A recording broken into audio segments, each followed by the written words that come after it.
and today we'll be learning more about the history of Las Vegas. Sin City's history truly began when it was named Las Vegas, or the Meadows, by 19th century Spanish explorers. In 1844, explorer John C. Fremont led an expedition to Las Vegas, and soon Mormon missionaries relocated there from Utah, but quickly left due to extreme desert weather.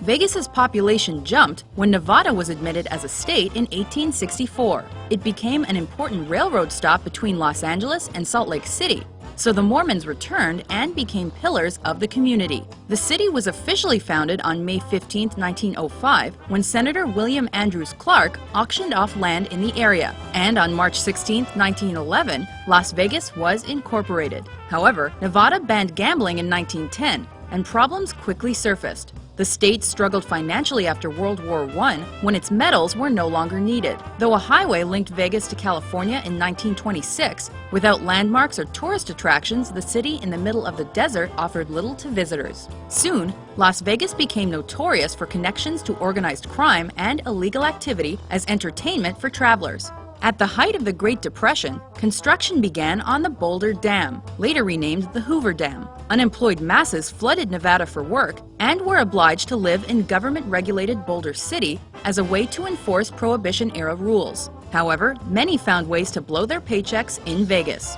1931 saw Nevada marriage and divorce laws loosened. Because of the potential for profits, gambling was also legalized. By 1933, Prohibition was repealed. Local business people, investors from the Mormon community, and major players in organized crime exploited the opportunity to entertain the mostly male dam workforce by building casinos and theaters. As construction finished, those workers left town. Eldorado Days were introduced as a marketing ploy to attract new visitors to Vegas, and as a way to celebrate its frontier heritage. However, the struggle to draw tourists ended in 1935.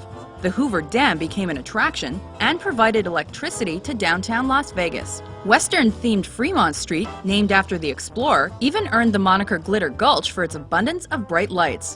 In 1941, El Rancho Vegas became the first resort to open on the Strip. Its success prompted more construction.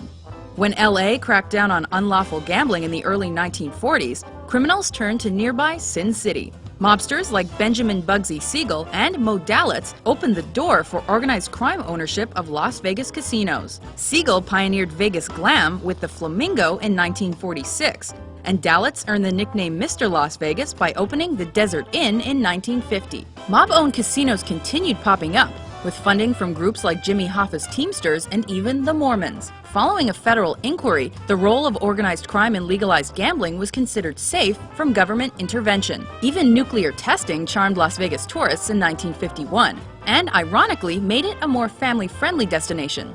By mid-decade, over 8 million people visited Vegas annually for gambling, girls, and star-studded shows.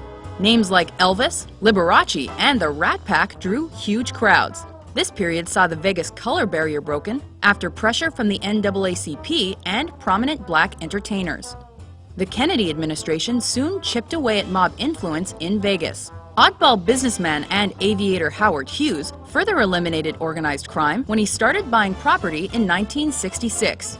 He changed the town's reputation to one of sophistication, and legitimate corporations eventually took over ownership completely.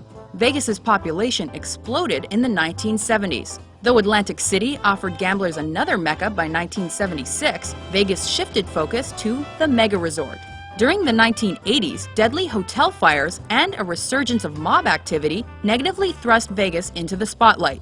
Leading into the 90s, the city was resurrected by bigger and more fantastic hotels and casinos, like Steve Wynn's Mirage, the Excalibur, Luxor, and the new MGM Grand. By century's end, over 37 million people visited Vegas each year. No matter what, Vegas is remembered as the land of quickie marriages and quicker divorces, of betting the house, and of endless glitz.